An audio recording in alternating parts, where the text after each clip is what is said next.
Hello guys, welcome back to my channel.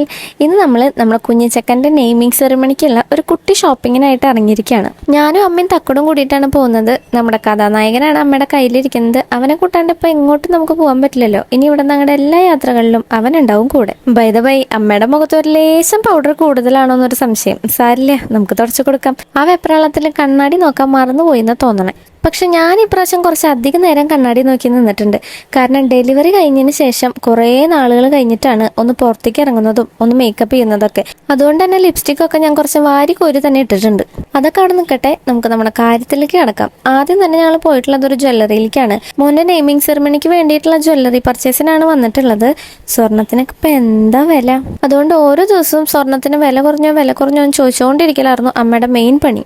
അങ്ങനെ ഒരു 69-ലെത്തിയപ്പോൾ ഞങ്ങൾ വേഗം പോയിട്ട് ബുക്ക് ചെയ്തിട്ടുണ്ടായിരുന്നു. പിന്നെ അത് മേടിക്കാൻ പോയത് വേറൊരു ദിവസമായിരുന്നു.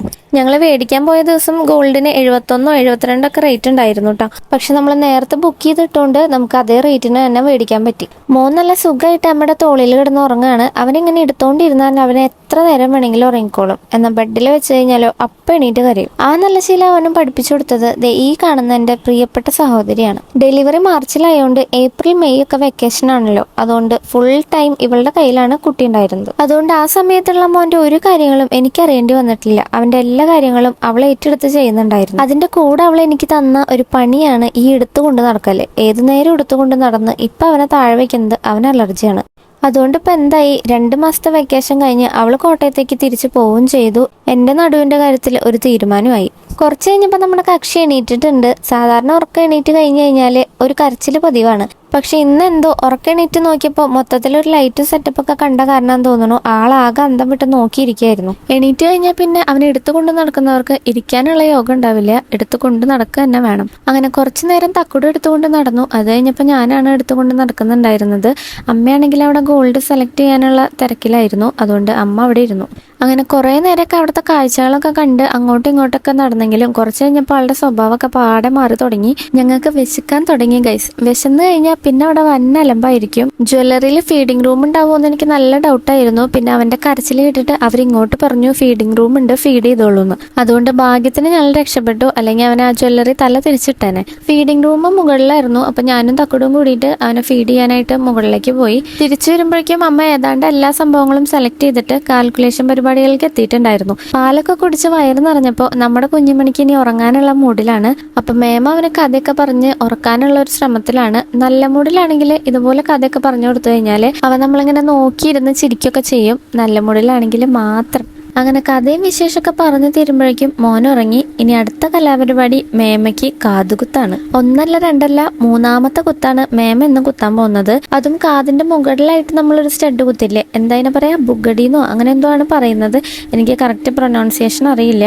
അങ്ങനെ തന്നെയാണോ അതിനെ പറയാന്നും അറിയില്ല. എന്തായാലും ആ സംഭവം പ്ലാൻ ചെയ്തിട്ടാണ് നമ്മൾ ഇറങ്ങിയിട്ടുണ്ടായിരുന്നത്.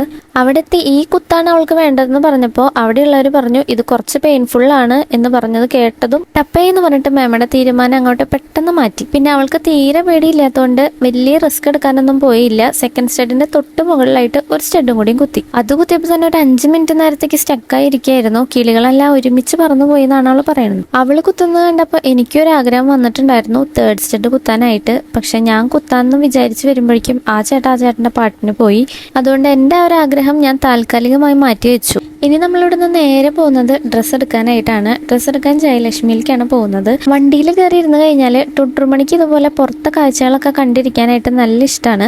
മോനെയും കൊണ്ട് എപ്പോൾ പുറത്തിറങ്ങിയാലും ഇതുപോലെ പൂച്ചക്കുട്ടികളുടെ പോലെ പളിങ്ങിയിരുന്നിട്ട് കാഴ്ചകളൊക്കെ കണ്ട് മിണ്ടാതിരുന്നോളൂ. ഡ്രസ്സ് എടുക്കാൻ പോകുന്നതിന് മുമ്പായിട്ട് ഇനി ഇന്ധനം നിറച്ചില്ലെങ്കിൽ അതിനുള്ള ആരോഗ്യം ഉണ്ടാവില്ല. അങ്ങനെ ഒരു ഹോട്ടലിൽ കയറിയിട്ട് ഫുഡൊക്കെ ഓർഡർ ചെയ്തു. ഞാൻ നൂഡിൽസ് ആണ് ഓർഡർ ചെയ്തിട്ടുണ്ടായിരുന്നത്. ഞാനും തക്കുടും നൂഡിൽസ് ആയിരുന്നു. അമ്മ ചിക്കൻ ബിരിയാണിയാണ് കഴിച്ചിട്ടുണ്ടായിരുന്നത്. പിന്നെ അവിടെ നിന്ന് നേരെ ജയലക്ഷ്മിയിലേക്ക് പോയി. മോനുള്ളതുകൊണ്ട് തന്നെ നമുക്ക് ലിഫ്റ്റിൽ കയറാൻ പറ്റില്ല. അതുകൊണ്ട് തന്നെ സ്റ്റെപ്പ് കയറിയിട്ടാണ് പോയിട്ടുണ്ടായിരുന്നത്. നെയ്മിങ് സെറിമണിക്ക് ഞാൻ സാരിയാണ് ഉടുക്കാൻ ഉദ്ദേശിക്കുന്നത്.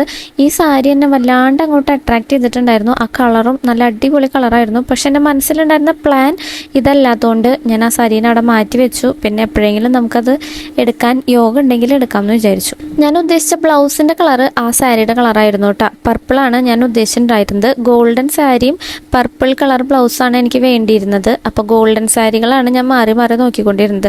ആദ്യം എടുത്തതിൽ ഒരു ചെറിയൊരു വൈറ്റ് ഷെയ്ഡ് വരുന്നതുകൊണ്ട് എനിക്കത് ഇഷ്ടപ്പെട്ടില്ല.